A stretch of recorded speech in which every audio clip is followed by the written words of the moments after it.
A headline has been racing across social media that should alarm anyone following the Middle East closely.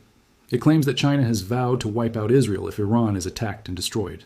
It's an explosive statement with catastrophic implications. And if it were true, it would mean the world is only one mistake away from a global war.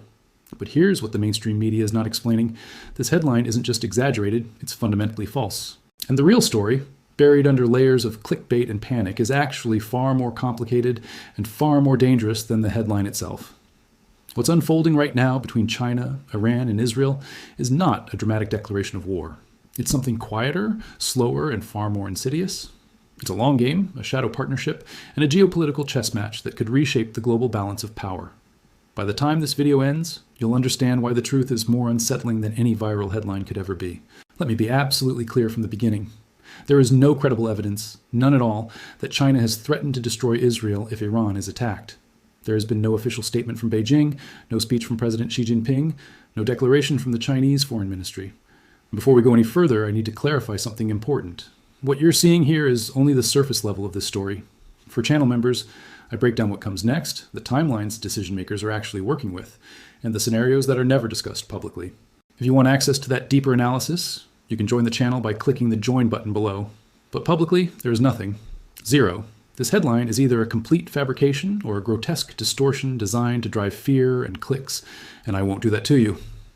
But here's what makes this situation both fascinating and terrifying at the same time. While China has not threatened to eliminate Israel, what it is actually doing may prove far more consequential in the long run.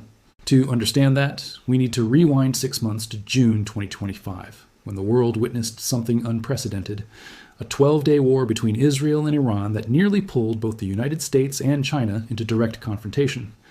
On June 13, 2025, Israeli fighter jets tore through the night sky over Tehran. Operation Rising Lion was underway.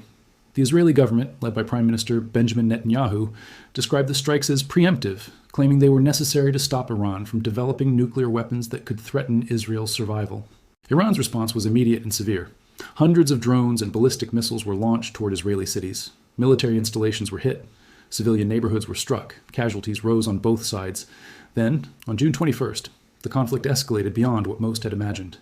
President Donald Trump authorized the U.S. Air Force to carry out a massive strike on 3 of Iran's most sensitive nuclear facilities.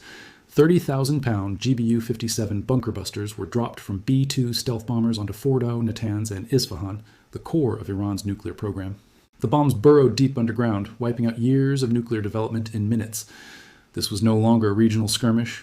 It was a direct strike on Iranian sovereignty by the most powerful military on Earth. And the question everyone was asking was simple. How would China respond?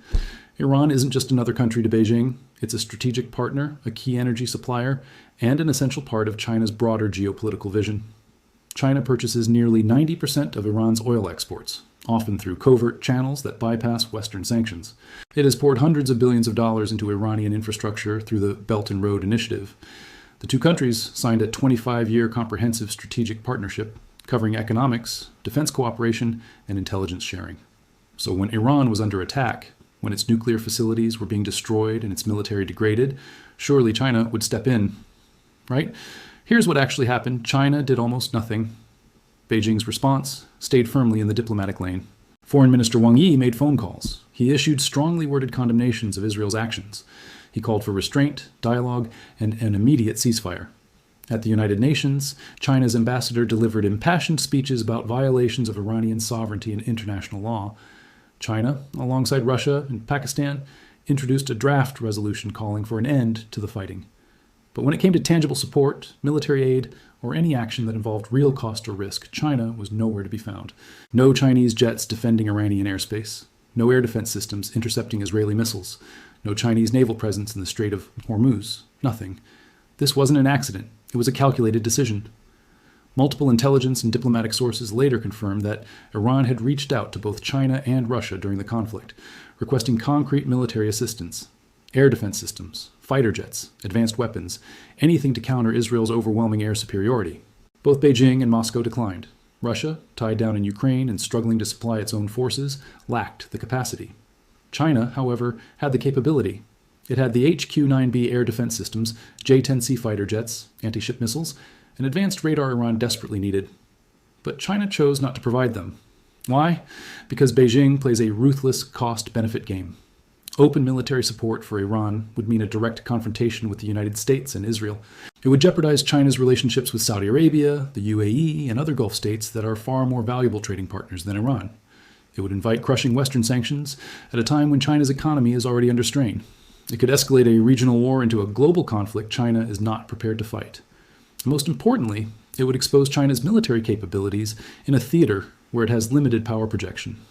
The Middle East is not the South China Sea. China cannot simply deploy forces there and dominate. The United States has bases across the region, overwhelming air power, and decades of operational experience. Beijing knows this. So when the decisive moment arrived, China stayed on the sidelines. And in doing so, it confirmed what many analysts had long suspected.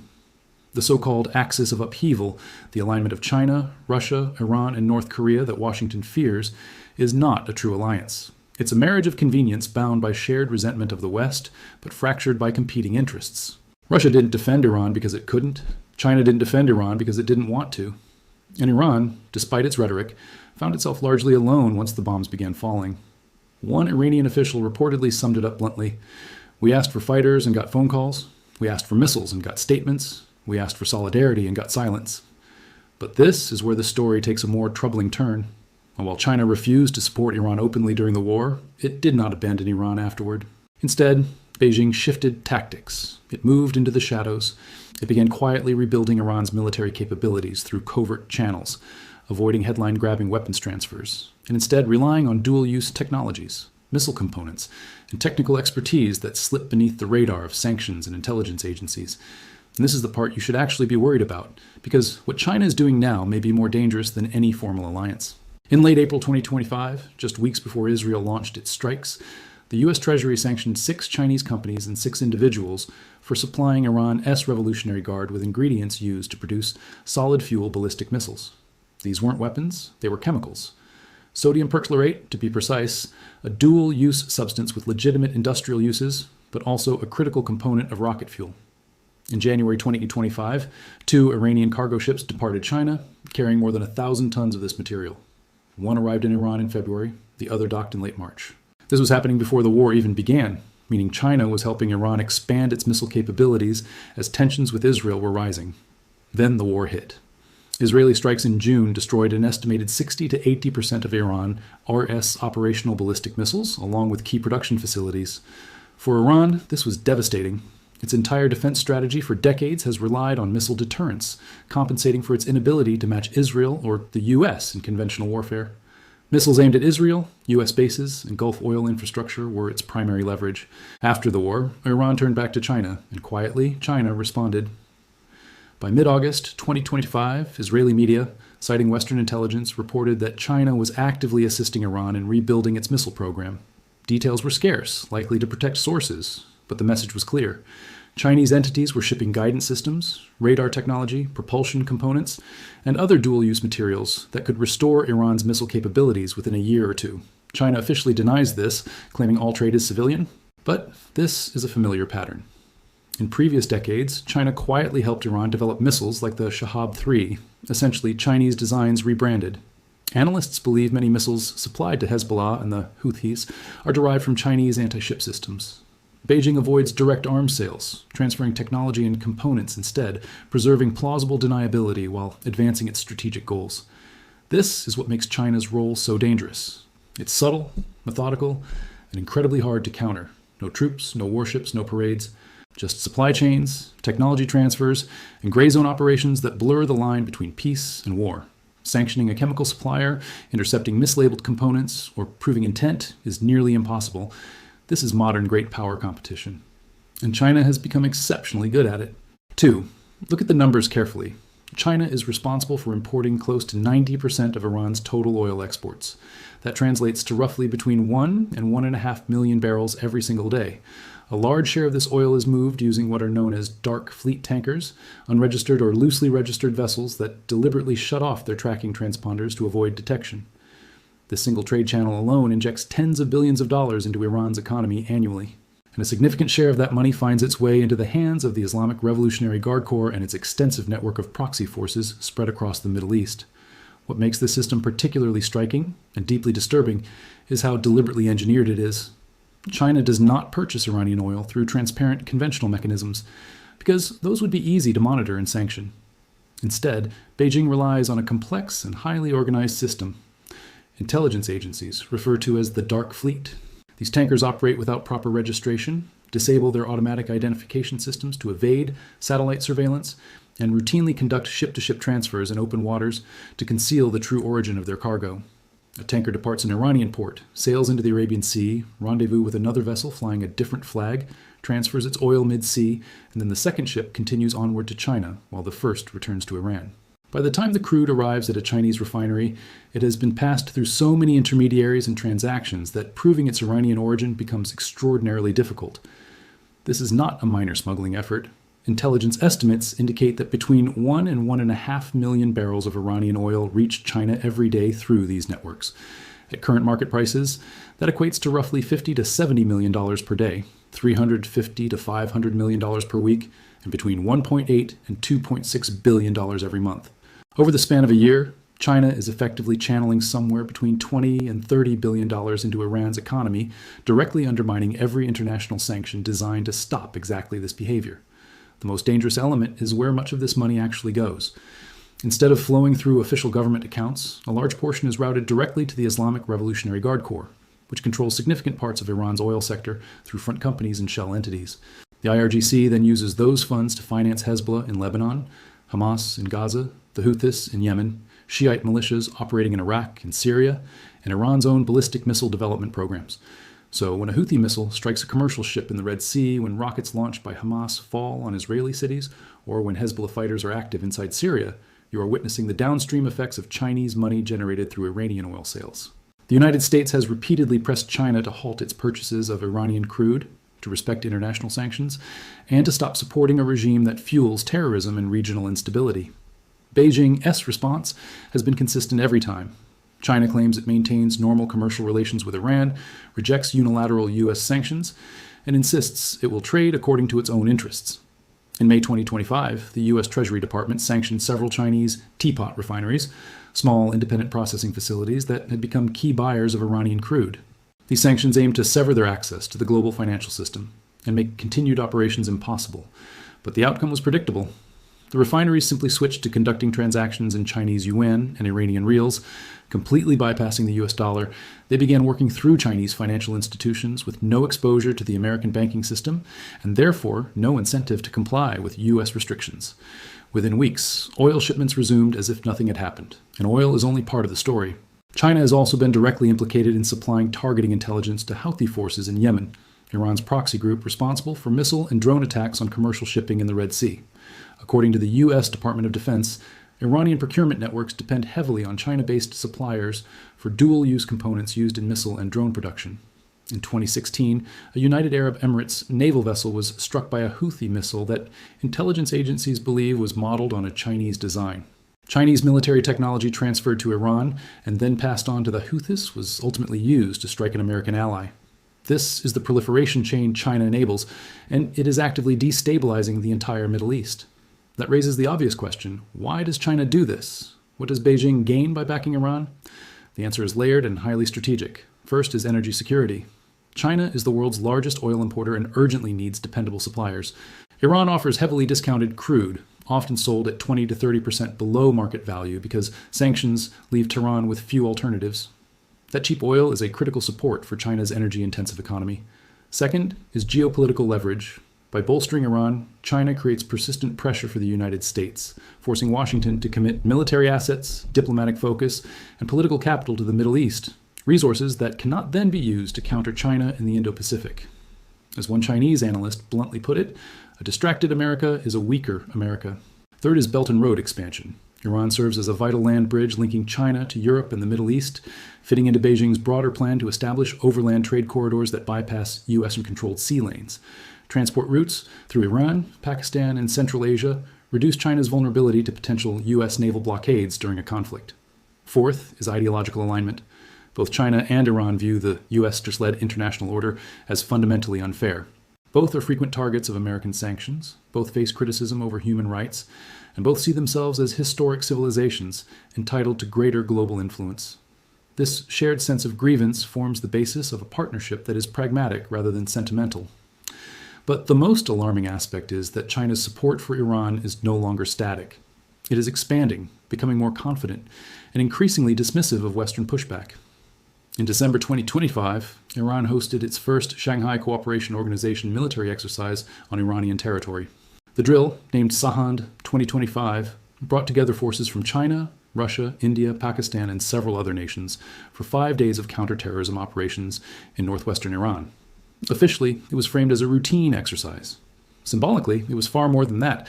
China and Russia, the dominant powers within the SCO, were conducting joint military activities inside a country Washington labels a rogue state. They were training Iranian forces, sharing tactical knowledge, and demonstrating operational coordination. This was about legitimizing Iran as a core component of a Chinese and Russian-led security bloc. The timing was deliberate. The exercise followed the 12-day war, after Israel had humiliated Iran militarily and after the United States had struck Iranian nuclear facilities without consequence. The message from Beijing and Moscow was unmistakable. Iran is not alone. It is being integrated deeper into our sphere, and future aggression will carry broader implications. For China, this marks a notable shift. Just a few years ago, Beijing was cautious about appearing too closely aligned with Tehran, concerned about damaging ties with Gulf states and Western partners. That restraint has eroded. Relations between China and the United States have deteriorated to the point where Beijing no longer sees value in moderation. The trade war, technology competition, Taiwan tensions, and South China Sea disputes have convinced Chinese leaders that confrontation with Washington is unavoidable. From that perspective, openly backing Iran becomes a logical move.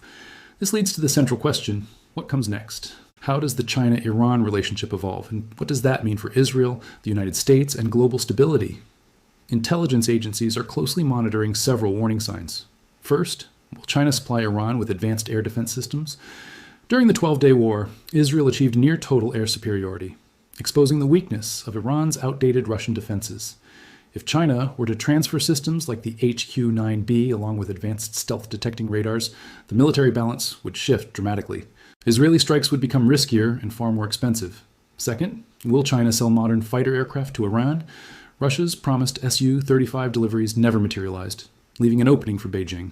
The Chinese J-10C, a highly capable fourth-and-a-half-generation fighter, has already proven its effectiveness. If Iran were to acquire even a modest number, it would fundamentally alter the regional air balance. Third, could China provide advanced anti-ship missiles? Iran-Order-S long-standing threats to close the Strait of Hormuz have lacked credibility due to limited naval capability.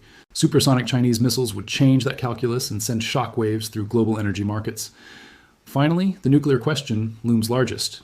While there is no concrete evidence that China is helping Iran build a nuclear weapon, the steady transfer of dual-use technology, materials, and expertise creates the foundation for such a capability. Beijing would not need to make a dramatic decision. It would simply continue doing what it already is, allowing Iran to connect the dots. Israel is watching all of this with extreme concern. Israeli intelligence has openly warned that China is assisting Iran's military recovery, and Jerusalem has made clear this is unacceptable. But confronting China directly risks escalation with a nuclear-armed superpower. That leaves Israel facing an impossible dilemma. It cannot allow Iran to rebuild, yet it cannot openly strike China. As a result, many Israeli strategists argue that the future lies in covert action, disrupting supply chains, sabotaging transfers, and operating in the shadows before those weapons ever reach Iranian soil. 3. Recruiting informants inside Chinese firms that supply dual-use technology is one possible path. Another is leveraging cyber capabilities to disrupt financial flows and logistics networks tied to these transfers. Israel's intelligence agency, the Mossad, has decades of experience operating deep inside hostile environments. From assassinating nuclear scientists, to sabotaging centrifuge facilities, to stealing Iran's nuclear archive, Israeli intelligence has repeatedly shown it can function where others cannot. The question is whether those same tools could be applied to the China-Iran supply chain. Possibly, but the risks are extreme. Operating inside Iran is one thing. Operating inside China, a surveillance state saturated with facial recognition cameras on virtually every street and backed by one of the most advanced counterintelligence systems on Earth, is an entirely different challenge.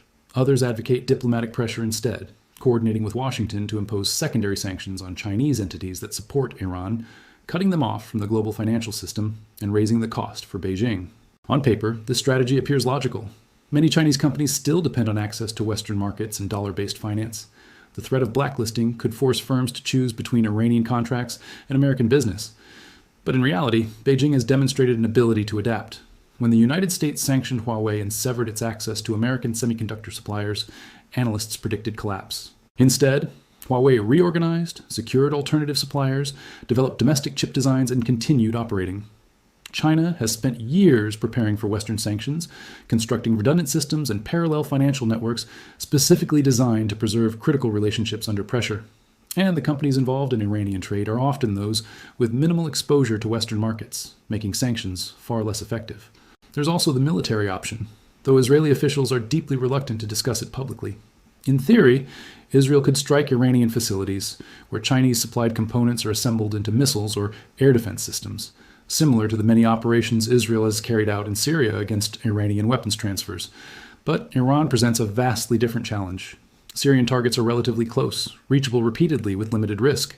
Iranian targets lie over 1,000 miles away, buried deep inside hostile territory and shielded by layered air defenses. The June 2025 operation that destroyed Iranian nuclear sites required full American backing, including aerial refueling, intelligence coordination, and electronic warfare. Israel likely cannot sustain operations of that scale alone, and even if it could, there is the looming question. How many times can you strike the same country before triggering a regional war that spirals beyond control?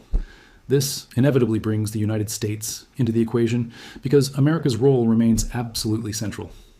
For decades, Washington has been the Middle East's security guarantor, the force restraining Iran, protecting Israel and Gulf partners.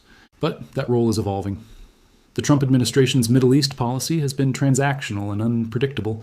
On one hand, Trump authorized devastating strikes on Iranian nuclear facilities, delighting Israeli and Saudi leadership. On the other, he openly floated the idea of working with Vladimir Putin to mediate the Israel-Iran conflict, enraging traditional allies who see Moscow as part of the problem. More broadly, a growing sentiment in Washington holds that America is overstretched, that the Middle East is an endless drain, and that U.S. resources should be redirected toward countering China in the Indo-Pacific, rather than managing sectarian conflicts in a region that supplies ever less of America's energy.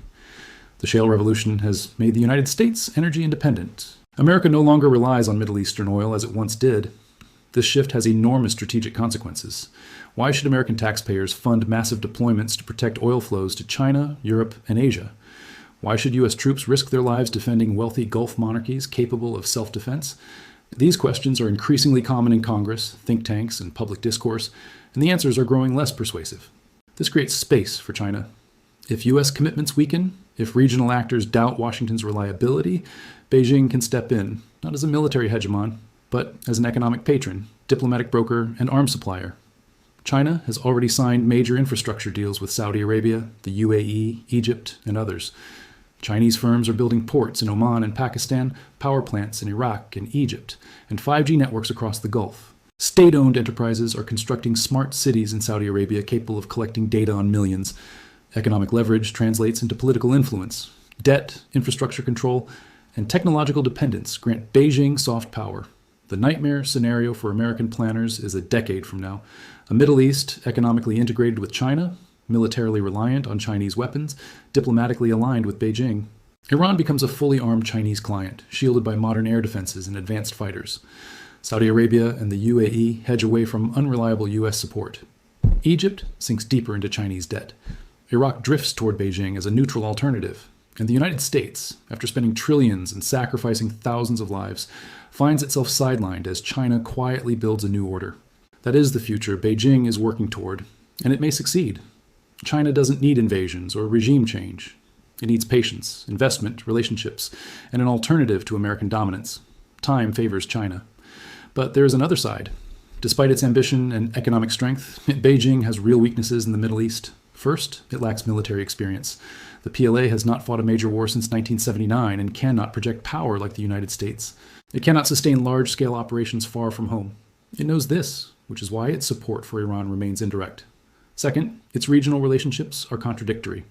China trades heavily with Iran, but depends even more on Saudi Arabia and the UAE. In a regional war, neutrality collapses. Third, China's reputation is mixed. Many see it as opportunistic, accuse it of debt-trap diplomacy, labor exploitation, environmental harm, and exporting surveillance technology used for repression. Support for Russia's war in Ukraine has further damaged its image. Finally, China remains a status quo power when it comes to global stability. It wants influence, not chaos. War disrupts energy markets and threatens an economy already strained by property crises, unemployment, demographics, and slowing growth. That's why in June 2025, China stayed on the sidelines. Intervention cost too much. So what's the bottom line? First, the claim that China vowed to wipe out Israel is false. There is no evidence. Second, China's actual response to the Israel-Iran war was cautious and restrained, limited to diplomatic condemnation without direct military backing. Third, however, China is quietly engaged in a shadow campaign to restore Iran's military strength, using dual-use technology transfers, missile components, and specialized technical expertise. Fourth, this assistance is particularly dangerous precisely because it is deniable, extremely difficult to intercept, and nearly impossible to halt using conventional methods. Fifth, China's motivations are strategic rather than ideological. Beijing supports Tehran because it aligns with Chinese national interests, not out of loyalty or commitment to the Iranian regime. Sixth, the China-Iran relationship is transactional and delicate, far from an unbreakable alliance. Seventh, China faces notable constraints in the Middle East, including limited military experience, conflicting regional relationships, and economic vulnerabilities. But here was the real twist. The fact that the original headline was false does not make the situation any less perilous. In some respects, the reality is actually far more worrisome. A dramatic threat from China to annihilate Israel would certainly be alarming, but it would also be direct, unmistakable, and subject to deterrence via mutual assured destruction. What is unfolding instead is far subtler. A slow-motion regional realignment, covert technology transfers, opportunistic probing of the American-led order by a great power, and a regional actor, Iran, being quietly rearmed despite sanctions and recent military setbacks. This is not a Hollywood-style narrative. There are no grand declarations of war, no carrier strike groups steaming toward confrontation, no missiles soaring in slow motion. Instead, it involves cargo vessels transporting critical chemicals, engineers quietly transferring blueprints, banking transactions routed through layers of shell companies, and carefully worded diplomatic statements signaling support while avoiding explicit commitments. This is the essence of contemporary great power competition, and it is happening in the Middle East right now, away from media attention, yet with consequences capable of reshaping the global order. So what can be done about it? That is the trillion-dollar question. The United States and its allies have a range of options, none of which are flawless. They can intensify sanctions on Chinese entities engaged in Iranian trade, but that risks aggravating an already tense relationship with Beijing. They can attempt to intercept shipments of dual-use materials, but legal and operational obstacles make this extremely challenging. They can collaborate with regional partners like Saudi Arabia and the UAE to offer economic incentives for China to limit its support for Iran, though this requires coordinated diplomacy that has often been missing in recent years. They can invest in enhanced intelligence capabilities to track Chinese-Iran technology flows and disrupt networks before shipments arrive in Tehran. They can strengthen Israel's military edge to preserve its qualitative superiority despite Iranian rearmament. Or, the most difficult path, they can attempt direct diplomatic engagement with Beijing to convince China that a nuclear-armed or heavily militarized Iran is ultimately contrary to Chinese interests. After all, if Iran goes nuclear, Saudi Arabia is likely to follow, and Egypt may pursue the same path. A nuclear-armed Middle East would pose enormous risks to global stability and threaten Chinese economic interests. Perhaps, just perhaps, a conversation about mutual restraint is possible. An agreement between Washington and Beijing to limit arms flows in exchange for regional stability and secure energy access. But frankly, that scenario seems unlikely. Trust between the United States and China has eroded to a point where meaningful cooperation on Middle Eastern security appears almost unattainable. In the absence of cooperation, what remains is competition. A competition conducted through proxies, sanctions, technology transfers, and covert operations. A competition that neither side fully controls, carrying enormous risks of miscalculation and unintended escalation. Ultimately, the greatest danger is not that China will suddenly declare war on Israel. The real risk lies in the gradual accumulation of actions. Thousands of small decisions made in Beijing, Tehran, Washington, and Jerusalem that push the region toward a conflict nobody desires, but which becomes impossible to avoid. This is how world wars begin. Not through dramatic proclamations, but through compounding tensions, hardened positions, and vanishing escape routes. And right now in the Middle East, those escape routes are disappearing rapidly. So the next time you encounter a sensational headline about China, Iran, and Israel, consider what is really happening beneath the surface. What are the true interests in play? What constraints and limitations exist? And above all, what are the long-term consequences of today's decisions? Because in geopolitics, reality is almost always far more intricate and hazardous than any headline can convey. Understanding that truth, unsettling as it may be, is the only way to navigate the dangerous waters ahead. Before you click away, Remember, this story isn't finished yet. What you just watched is only one layer of a much bigger geopolitical shift happening right now. If these developments worried you, challenged you, or made you think differently, hit the like button so more people see this analysis. Subscribe to the channel so you don't miss what comes next, because these power moves are unfolding faster than the headlines admit.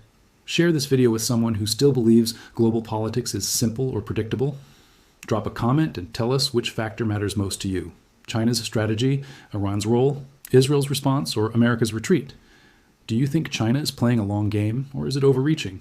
Are sanctions still effective, or are they losing power? Let us know if you agree or disagree with the conclusions in this video. Your perspective adds to the conversation. And remember, understanding these shifts early is how you stay ahead of the narrative, not trapped by it.